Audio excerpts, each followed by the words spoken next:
Two things are true for every successful remote team. One, we know that teams that collaborate intentionally together will have superpowers. And two, we know that part of group cohesion is knowing what other people are working on or having the big picture perspective of what is going on. Those are two really important reasons for teams to create an agreement together to decide what is normal behavior for our team. I got this idea way back in 2013 when I interviewed Phil Montero, and he introduced me to the ICC workflow, where teams identify the information, communication, and collaboration together. And one of the things that we still know is that there is no one right way to create a team agreement. Every team does it in their own way, and some companies even create company handbooks. For the Collaboration Superpowers team, we started with the team agreement canvas, where we brainstormed and added to the canvas all the different things that were our components of work. What is the information that we need to share? What are the different communication protocols that we have? And what tools are we going to use? And how do we know what each other are doing? We also defined our values because our values are, of course, how we make decisions. And so they guide our decision making behavior. So, for instance, we have a value of transparency and fairness, which plays out in that we have a community of facilitators. And when we offer one thing to one facilitator, we offer the same for all facilitators because fairness is one of our values. And so we create that transparency and fairness in the community. We've also gotten our team agreement our work-life balance needs.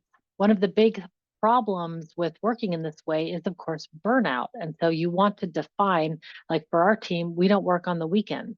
You can work on the weekend, right? Everybody's a freelancer. You can do what you want, but don't expect to reply from other people. So we've designated that time as total time off. One of the things that I can advise in a team agreement is to also add the things that you don't agree on. That's really important. There's all kinds of disagreements on teams that are left under the table. Sometimes it's good just to state we have disagreement on this issue. Then it's just out in the open and the disagreement can sit there. So my team did the team agreement process with using a canvas, and then we use a Google Doc to document all of the things that we agree and don't agree on.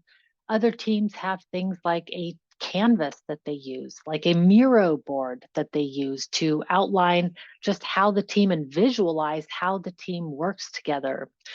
Some teams, like Allie Green's team, are digital nomads. And so they agreed to meet regularly to talk about how they're going to collaborate for a particular period of time. And then, of course, you've got, as I mentioned before, companies that have company-wide handbooks. And so I'd like to play for you an interview highlight that I did with Darren Murph, who was at the time the head of remote for GitLab. And he talks in this interview clip about how GitLab works in a handbook first way and how that handbook is an embodiment of their company's culture. But I want to dive into next the handbook, your central repository for how the company is run. And it's open to the public and it's very detailed. So it's not like there's a public version and a private version, there's one version. So why the transparency? Yeah, this blew my mind when I was interviewing, and handbook undersells it to some degree. What it really Right. is the actual operating manual of the company. Most people think of handbook and it's some flimsy PDF that gets revised gently and emailed around to the company once a year, and you have to take some quiz to say that you've read it. The GitLab handbook, we don't expect everyone to read 13,000 pages of it during onboarding. We just teach you how to search it. So some people ask me, hey, is the handbook too big? And I say, well, is there too much information on the internet? Or did you just learn how to use Google? And that's a bit tongue in cheek, but we just teach people how to find what they need instead of trying to constrict the amount of information. It is public because transparency is one of our core values. GitLab has 6 core values. Together they spell credit. I would say Google the GitLab values page. It is a fascinating read. You'll find all 6 values as well as substantiating values, sub-values underneath. Transparency is a value because it makes us a better business. And when our handbook is public to the world, it reinforces our mission of everyone can contribute. A lot of the GitLab product has been influenced by the community. And if you aren't public with your product, how will the community know how to make it better? The same goes for our organizational design. We want our values to be public because we want others to look at it and help make it better if they so choose. A few years ago, we had someone who was a copywriter find our values page, and they actually made a merge request. This is a function within the GitLab program to update and edit some of the grammar on our values page to make it more readable.